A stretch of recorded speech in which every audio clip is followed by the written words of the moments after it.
reflects my mental temperament of being totally bistable.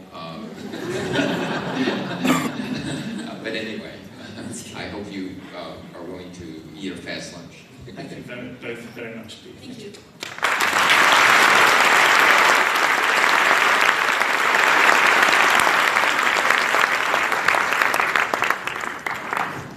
So, I was very taken by Lord Barlow's mention of the idea of a quiet mind. And on such a busy morning, it's quite good to take just a few minutes to settle down a little. So now we're going to have a musical interlude. Now I have to say this actually looks a bit like my evenings at home because my son is a cellist, and so he's to get him to do practice I have to put his chair out for him and say, come on, there it is, just sit there. So there's the chair, and all we need now is the cellist. So I would please like to welcome on stage Linnea Olsen, and to accompany her, Maria Holmström. Please.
Let's crush down this weekend.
the deep ocean, and to take us there, I'm very pleased to welcome Diva Amon.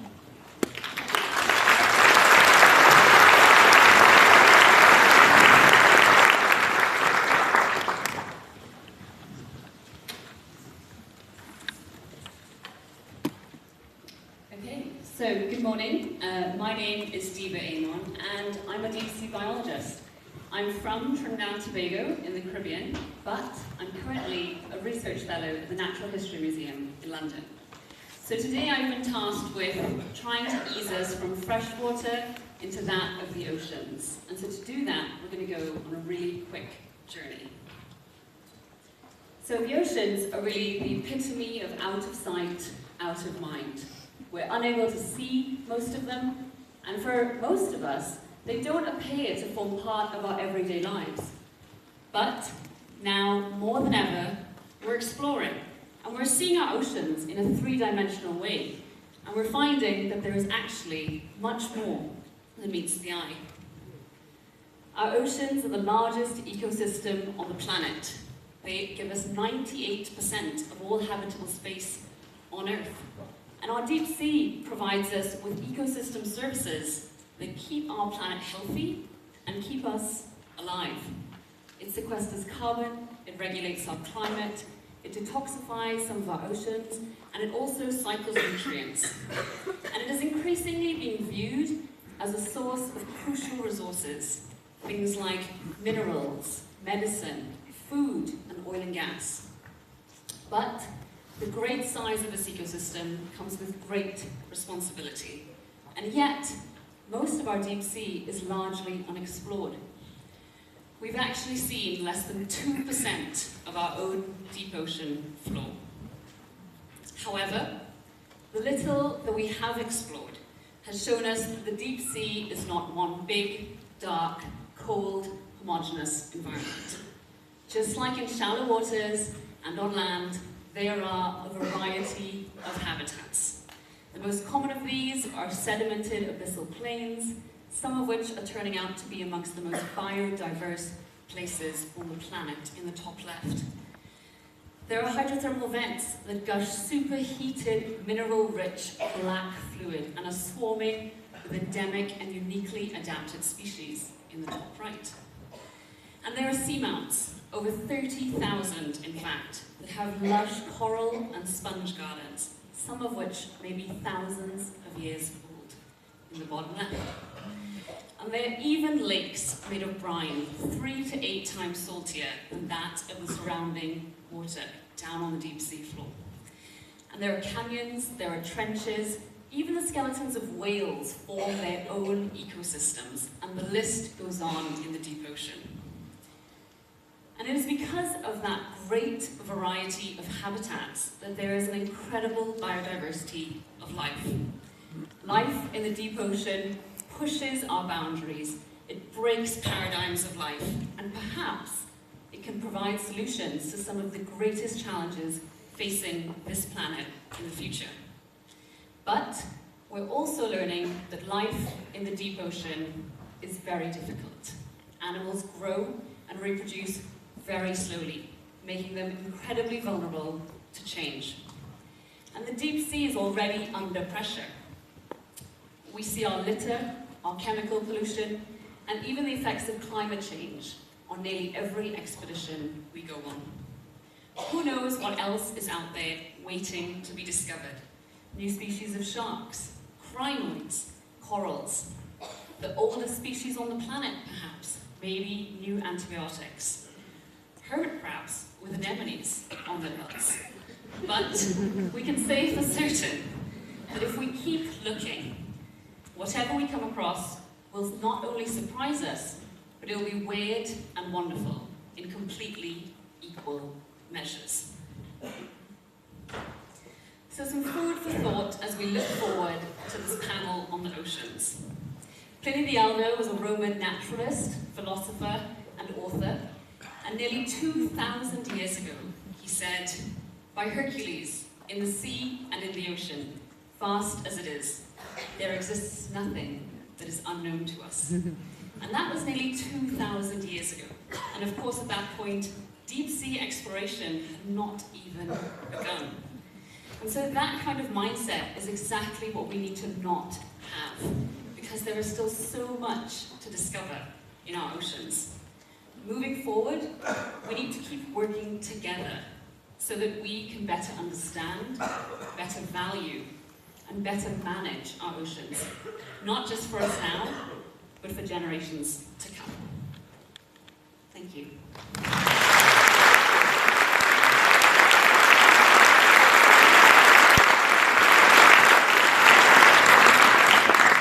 Thank you so much, Dean. Now, if you please take a seat. Yes, go at the end there, that's fine. I would like to welcome some fellow panelists to help you explore the oceans. And that is Lisa Amelia Svensson, Julian Dowdeswell, and your moderator, Lisa Schultz. Thank you.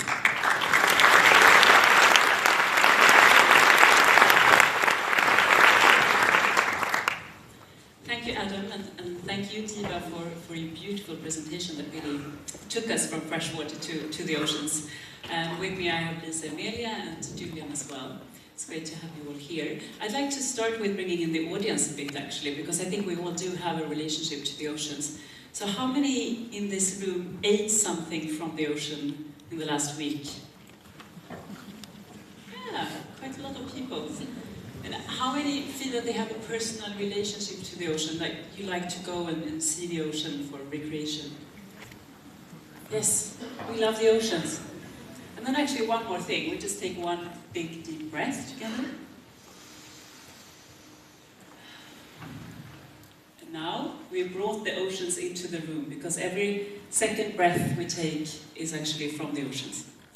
So, and I would like to begin in this panel with talking about the excitement of these regions, because Diva, you're in the deep sea, that's really a frontier of human exploration, and Julian, you've visited both Antarctica and the Arctic, these very remote regions. So what excites you about these places?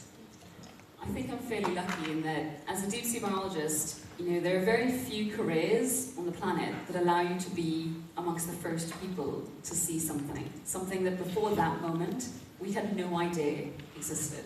And so that is just the most incredibly exciting and incredibly humbling experience, I think. But not just do we get to see new animals, new habitats, new communities, but they're incredibly breathtaking. We once thought that the deep ocean was this sort of place devoid of life, but we're now finding that biodiversity there is unreal and just fascinating. Julian? I've always loved mountains, and I've always loved maps, even as a child. I was really lucky at school to be encouraged by my teachers, and I think that having good teachers is fundamental to one's future. At university I was exposed to the same sort of thing, and I led an expedition to the Arctic. I've been really lucky to have a career in science spanning several decades since then, and like Diva, I've been to some of the wildest places in the world. I've had the feeling, as a scientist, not an explorer, of going to some places that probably nobody's ever been to before. And also, the great thing about science is the more you find out, the more there is to find out. And it takes an adventurous mind, doesn't it, to go to Antarctica and the Arctic? Well, yes, and I think a flexible mind as well, because the polar regions, like the oceans, don't always let you do what you plan to do.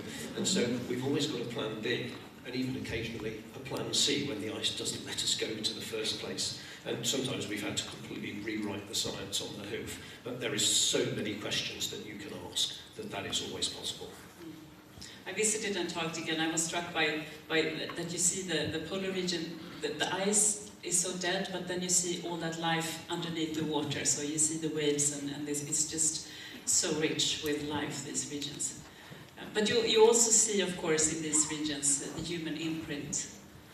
Johan Rockström spoke this morning about the Anthropocene, that people are now affecting all parts of the planet. So what signs do we see of the imprint? Maybe you can speak a bit to that as well, Lisa and Amelia, on how humans actually affect the oceans and the polar regions. But what we see is also, of course, not being in the polar region myself, but being in a lot of beautiful places, but in closed, dark conference rooms. And I think what we see many times is that what's happened on land comes into the ocean. So when we talk about the challenges in ocean, on pollution and plastic and chemicals, it comes from land. So the life on land comes and rinses into the ocean, and it doesn't matter if it's a coastal area, because it comes with the water and the pathways and the lakes. So it's all interconnected, and that connectivity we will need to address. Yeah, the effect is completely pervasive. It comes from the land, it comes from the air. I've visited the area east of Svalbard a number of times over the last 35 years, and it's really a great example of environmental change in action. 35 years ago, you needed an ice-breaking research vessel to get there, and even then, maybe Plan B had to be enacted every so often because of the ice conditions. Now, in the last 5 to 10 years, you can go there in an ordinary ship, and indeed, we have seen polar bears there swimming, and polar bears can swim a long way, but they can't swim forever, and their environment east of Svalbard has more or less disappeared in the time that I've been a scientist. Do you have a personal experience of climate change? Climate change can seem as such a diffuse, difficult to grasp kind of issue, but do you have a personal experience of it? Yeah, I mean that's anecdotal, but we're scientists, and the statistics of sea ice cover in the Arctic absolutely back up that statement quantitatively. What about the deep seas? Can you notice humans there? Yeah, so we tend to think of the deep seas as this sort of, extremely remote but also very pristine place. But unfortunately, that's not the truth. I think I've been on 16 expeditions now, and on nearly every single one, we've seen a litter, which is perhaps the easiest thing to notice, I guess. From a Spam can in the Mariana Trench to literally a plastic bag at the world's deepest point in our oceans. And it just, it reminds us that we leave our touch everywhere we go, even if we don't actually go there. And it also shows, of course, when we do have plastics in the ocean, it's also the microplastic and the big plastic what we see, but that also tells us what else is going into the ocean. And we see in the pictures of the animals that it's a very easy way to communicate what's happening and touch people. But behind that, there's also other huge problems. Emissions we don't see, chemicals we don't see. So of course we need to address the visibility, but also link it into all the other challenges. But whose responsibility is really the oceans? Because these are our global commons, we all depend on them, and they're everyone's and no one's somehow. So who is responsible for this? I guess we like to trust governments, because governments are accountable to the people in the nations, and of course in the democracy. But we also see the lack of governments and enforcement and follow-up. And ocean is a vast resources, it's a space, it's an area where we have no rules and regulations in place, really. So we want to see governments, but I think the dialogue between governments and private sector and grassroots movements, everyone that has a stake in oceans, is everybody's responsibility as well as accountability to take care of the oceans. But that's also the challenge, because the high seas outside the sort of economic zones, half of the ocean is high seas, and we do not have all rules and regulations. So waiting for rules and regulations, what do we want to move ahead? And really having private sector taking the responsibilities. So not only that the person or the company have money and finance means go out and catch fish, for example, or governments that have the knowledge and technology to go out and feed the resources that actually belong to everyone, no matter where. And what makes you hopeful then? Because I know you've worked a lot with partnerships for the oceans and trying to bring all of these stakeholders together. Are there signs of hope in addressing these challenges that we've just spoken about? I think what previous panels have discussed is not only, of course, the trust in governments, but also how can we engage the grassroots movements, the people, and empowerment of the people, and how they can use technology together. And moving into an awareness and outreach. Your microphone seems to be bad, so maybe we can turn off that microphone and use this one. Now maybe that's much better. It feels that I was under the ocean for a time. Just to emphasize my point, I think what's really is encouraging is the empowerment of the younger generation and the grassroots movements. And not only that, but the link to technology and the spread of technology and the tremendous amount on how those link knowledge and science and how to use it and push the governments to take action. Ask our politicians, you're accountable to the people. You have the responsibility, and we really demand change. That's what I think is a positive outlook.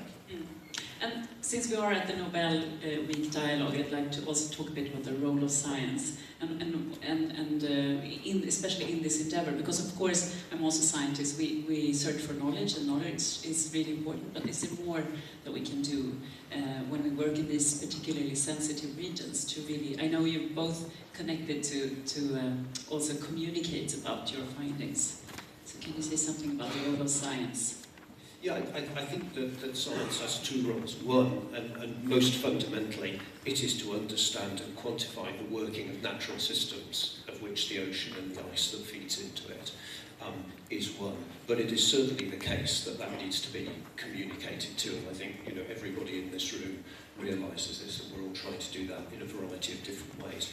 And whether it's talking to governments and ministers of state or the UK Foreign Office on the one hand, or whether it's talking to a class of 5 to 6 year olds in our local school. And actually I think that in a way is a particular challenge which I very much relish. The way that the young children really embrace science and really embrace things like the oceans and things like the polar regions is really very wonderful. And if we can do more of that in schools, I think, and project the environment and environmental change through curricula, because curricula and the way that curricula develop is really important to getting these messages out to people from 5 to 18. To build the next generation of ocean stewards. Exactly right. And I think scientists have been, traditionally terrible communicators, mostly. And thankfully, I think that status quo is changing. I mean, not everybody was, but it needs to change, and really quickly, because we need to be communicating what we know. We're the experts, and we need to try to, not only, as Julia just said, speak to policymakers so that we can have science-based, rigorous science-based regulations put in place for our oceans, but also to the public, whether it is kids or whether it is, your mom at home, just so that we can galvanize change in behavior, as Lisa Emilia was saying earlier.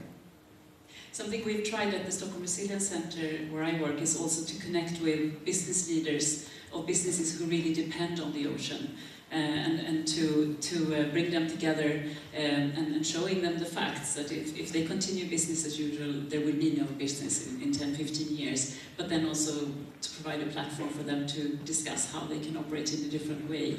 I think you've worked a lot with the private sector as well, Lisa Emilia.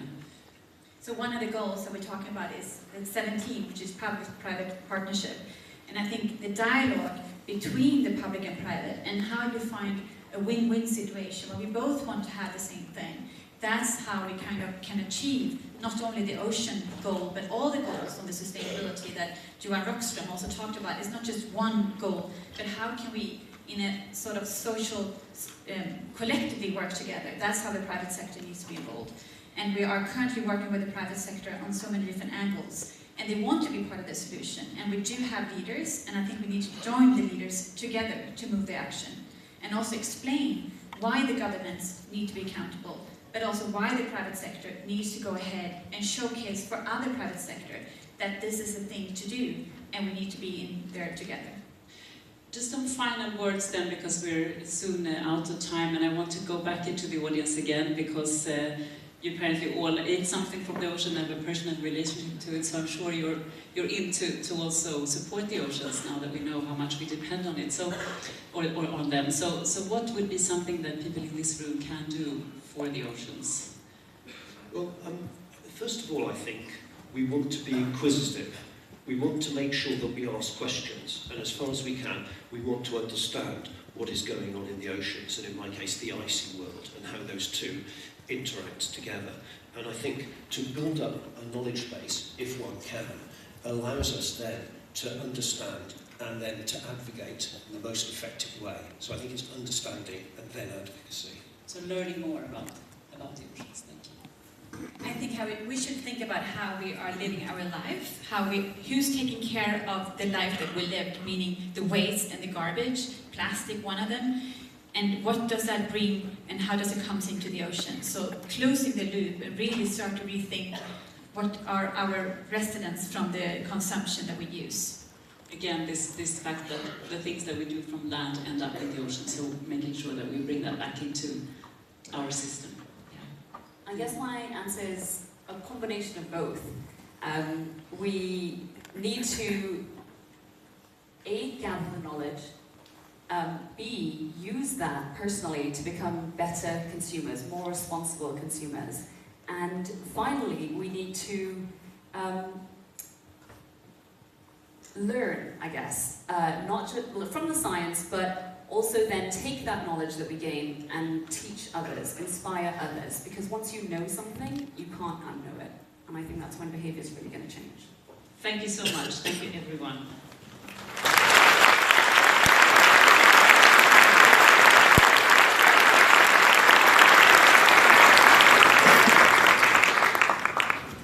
Thank you very much indeed. Thank you. Sorry about the microphone. Thank you, Lisa. You know, I found that microphone in this bucket. I've been rather hoping it was a nice cold beer for later, or some champagne, but I suppose the microphone is more useful, so.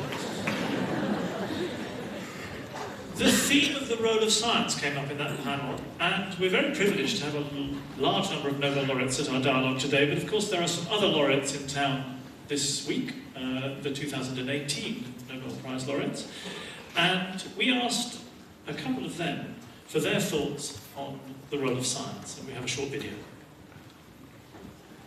Science is the most important thing that humans have ever invented.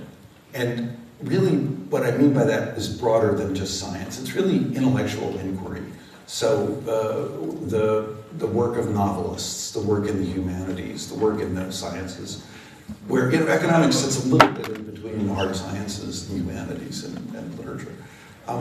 All of that work is the most important thing humans have ever invented. This community of people who trade ideas, this community of people who write things down so that they can share ideas with each other, this community where they have norms that celebrate disagreement, open, honest disagreement, in the pursuit of an eventual consensus that's more precise than any one person could have come to on his or her own. I think everybody needs to know something about science and engineering. Maybe they don't go and get a degree in it, but we need a scientifically literate population. Science and technology is the future. It's the future of the planet.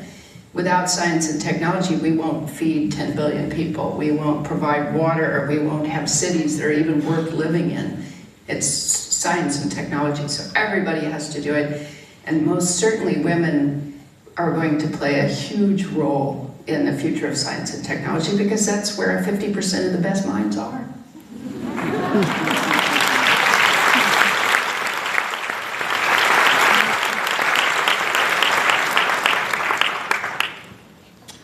So now we're going to leave our planet and head off to Mars. And to take us there, I'm very pleased to welcome Roberto Orosei.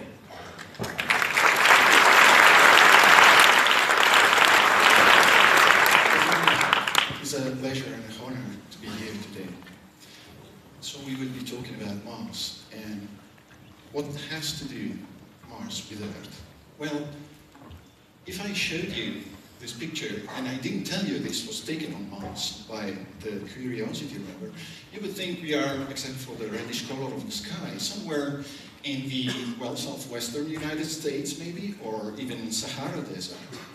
So Mars looks a lot like Earth, except for the lack of life. The problem is that Mars is actually much harsher than the Earth. What we see here in this picture is not what it feels to be like on Mars. Temperature, on average, is well below zero, and at the poles reaches minus 100 centigrades. Air is very thin, the atmosphere is made of CO2, and it's less than 1% of the pressure we experience on Earth. Also, this is the very driest desert one can think of. If all the humidity of Mars could precipitate at once, it would form a layer no more than 10 microns thick.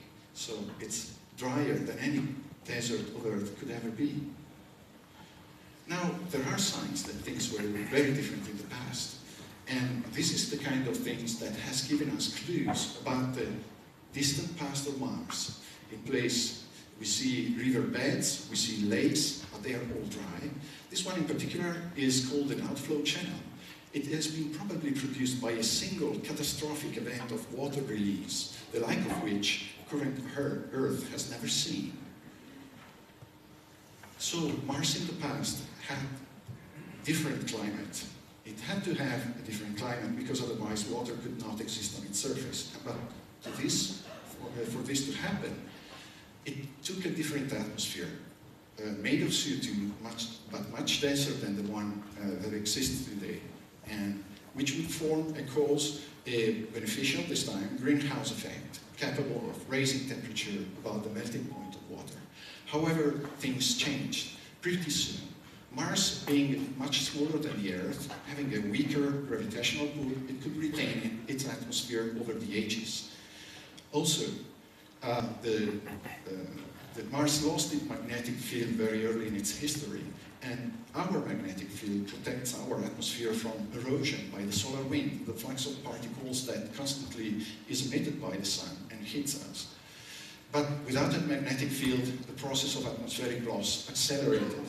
Finally, all this was compounded by the ceasing, the decay of volcanic activity to almost negligible level. And volcanic activity is important both on Earth and on Mars to provide gases to the atmosphere as well as a source of heat. So this led to the early demise of Mars, but there is still water there in the polar caps. But this is not enough to explain all the water features that we see. What we think, and what has been already observed, is that there is also ice in the ground on Mars. But the problem is we don't know how much and how deep it's there. Fact is that Mars is still hot in its interior, and as you go deeper, temperature increases, so that if ice reaches deep enough, there will be a point at which ice will melt because temperature has increased to 0 centigrades. So looking for water on Mars, liquid water on Mars today, means looking for subsurface water. This has a search that has been going on, at least if we are talking about stable water, of course. This search has been going on for a long time, and luckily only this year we have been able to show that there is a particular place in the South Pole of Mars where under 1.5 kilometers of ice you have what seems to be liquid water. It has been discovered by a radar called Marsis aboard the European spacecraft Mars Express, and basically it's similar to the radars that are used on Earth to detect subglacial lakes in places like Antarctica. So what we have found here is liquid water, but however this liquid water is not at 0 centigrades. There are indications that this water is saturated with salt, so it's not the kind of water you want to see coming out of your tap. But still, these salts being very likely perchlorate salts, there are bacteria on Earth that could use such salts for their own metabolism. So the discovery of this water, for the first time on Mars, presents us with a real possibility that there is an environment safe for life on Mars where existing life forms on Earth would be able to survive.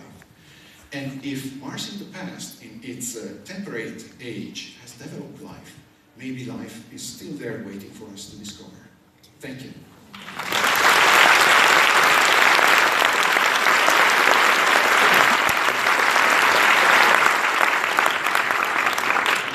Thank you, Roberta. What an exciting prospect. Now, to help you continue in this exploration of water on Mars and other places out there in the solar system, please may I also welcome your moderator, Julian Zirath, Stefan Hell, and John Gertzinger.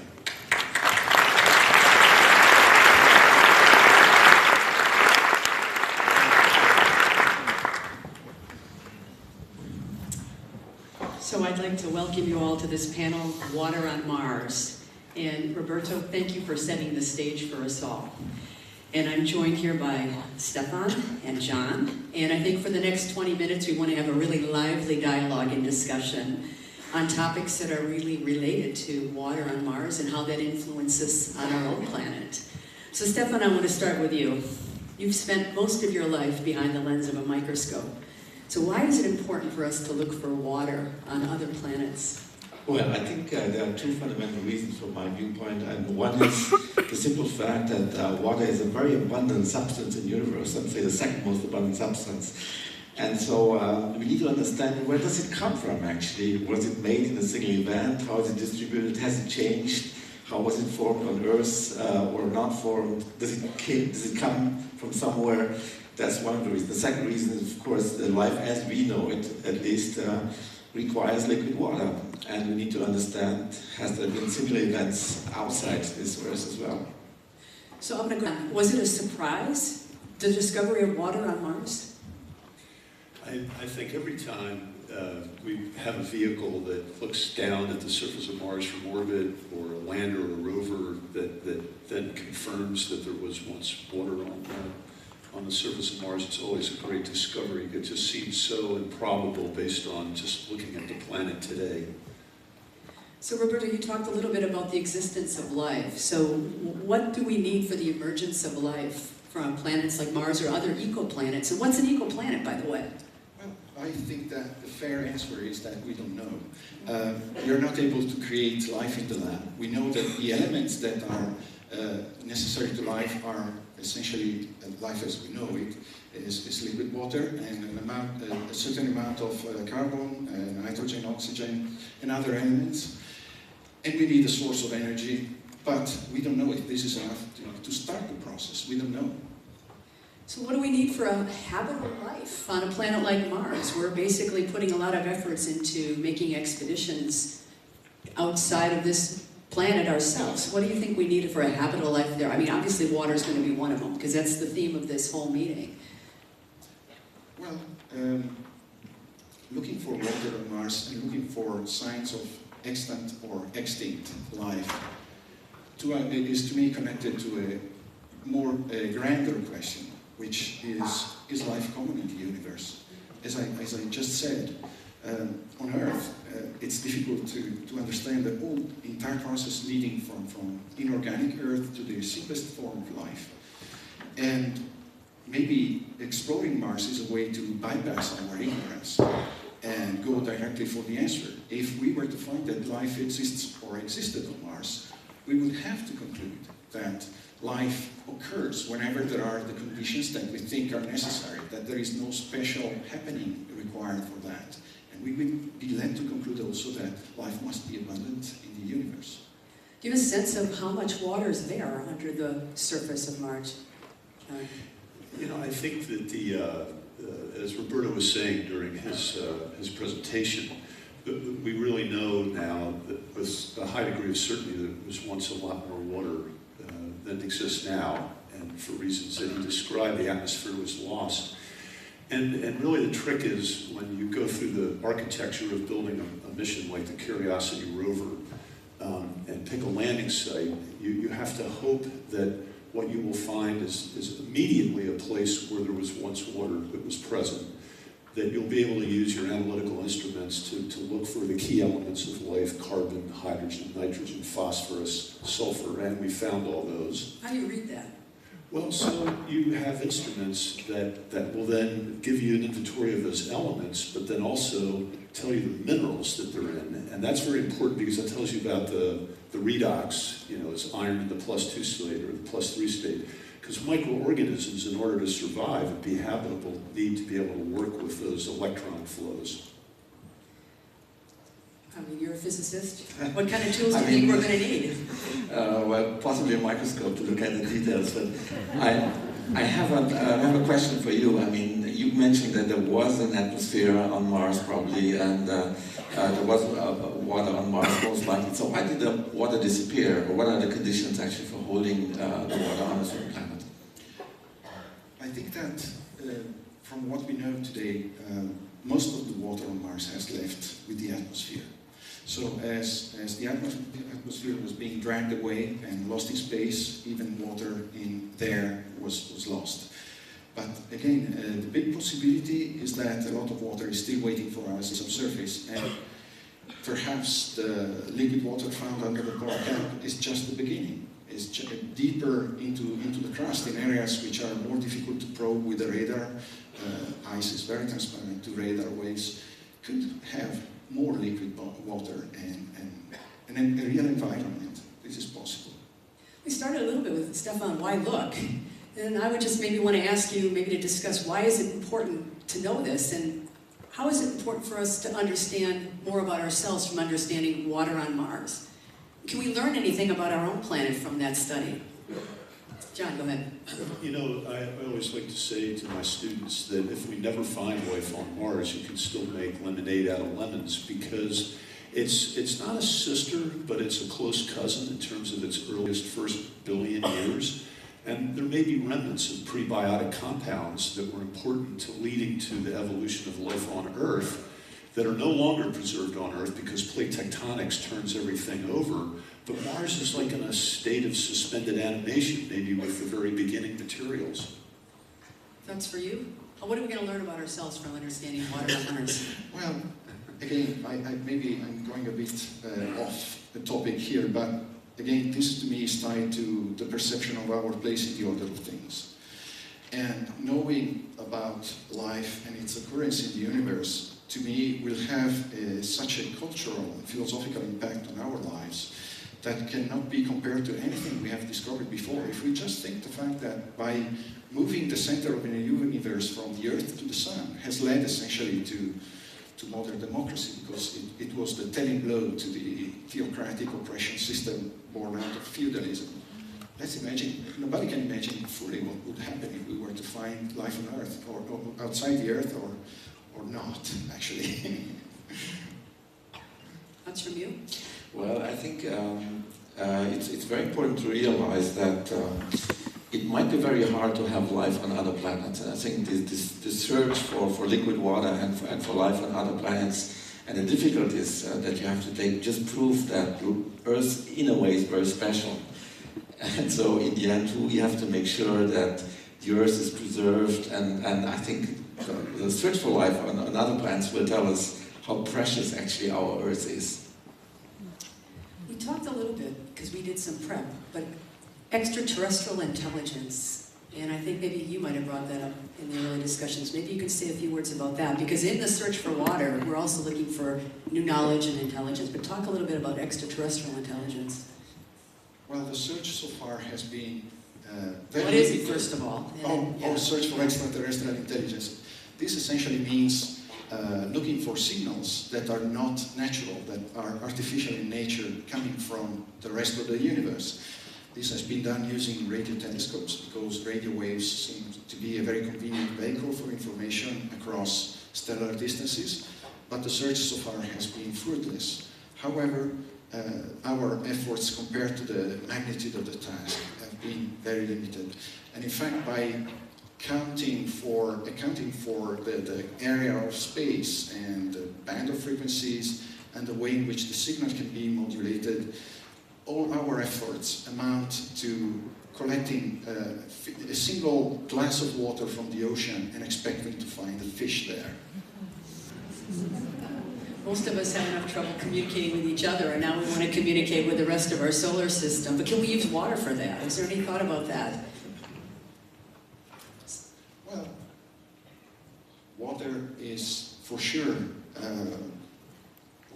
at least very likely the basis of life everywhere in the universe. And there are several factors for that. The fact that it is a very abundant compound, the fact that it has thermal and physical properties that are very favorable for the kind of chemistry life requires, the fact that it remains liquid at a range of temperatures at which carbon, compounds remain stable. So all of these, and carbon being a very common compound in the universe as well. So life seems to have, a very reasonable blueprint for life would include water and carbon. So it's difficult to think out of that, although of course it's possible. Well, I want to take a little bit of time now just to kind of wrap up and give each of you an opportunity to just share with us what you hope for going forward. And I thought maybe I'd start with you, John. What do you hope for because of this kind of research and this kind of new insight? Yeah, I think if I pick up on that last theme a little bit, if you take a glass of seawater and look for microorganisms, you're going to find them every time. And earlier in the session today, somebody said every second breath of air comes from the ocean. Those won't be from higher organisms, those are from microorganisms. And so what I hope for is that we are able to find the funding and continue to build the James Webb Space Telescope to aim at extrasolar planets and look for, in the composition of their atmosphere, look for oxygen. Because if you looked at Earth from another solar system, in addition to being able to look at its size, mass, density, and all those fundamental physical variables, the minute you looked at its atmosphere with a spectrometer, you would see oxygen. It's a fundamental property of the Earth that belongs to life. So my hope is that someday we may discover an exoplanet with an oxygen-rich atmosphere. Okay, that would be really exciting. How about you? Well, I subscribe to what Dr. Grotzinger has said. I would also add that to me, space exploration for this kind of endeavor would be a great opportunity for giving us hope, giving us a sense of belonging and a perspective for the future. I think that having been born in the years of the first man on the moon shaped my perception of the world and directed by my life. And this sense of destiny, of having something important to do, seems to have been completely lost now. And this is something I'm really missing. Were you there? I think the search for water on other planets is purely curiosity-driven science, and I liked it very much. And I very much hope that something surprising comes out that no one expects, and tells how fun science is, and of course how many insights, fundamental insights, as you mentioned, science can give. And secondly, of course, I hope very much that people understand the value of the environment that we have and the uniqueness that we have, and that we really have to work hard to sort out our conflicts on this planet in order to keep it habitable for us. So we hear a lot about blue sky research, and this is probably going to be blue water research. And Absolutely. So the final thing I want to bring up, though, is a lot of the people here are young, aspiring chemists, physicists, biomedical researchers, and also interested in the culture. But what advice would you give to young people that are really about to embark upon their careers based on the kinds of insight that you have? I'll start with you. You teach a lot of students, so what advice about? It's simple. I think you just have to pursue the things you love. And then if you do that, good things will happen. Okay. How about you? Read and keep reading. Read and keep reading. I'm not good at that.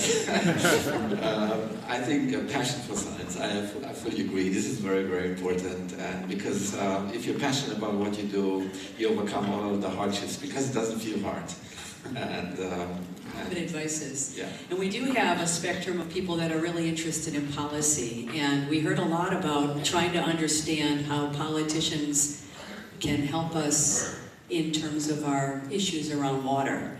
When we think about looking for water on other planets and exoplanets, who's going to police that? Will we need to police that? Or can I just, create the next system to go up there? How is that going to be managed? Because it's really, we're dealing a lot with our own planet. Can we learn from this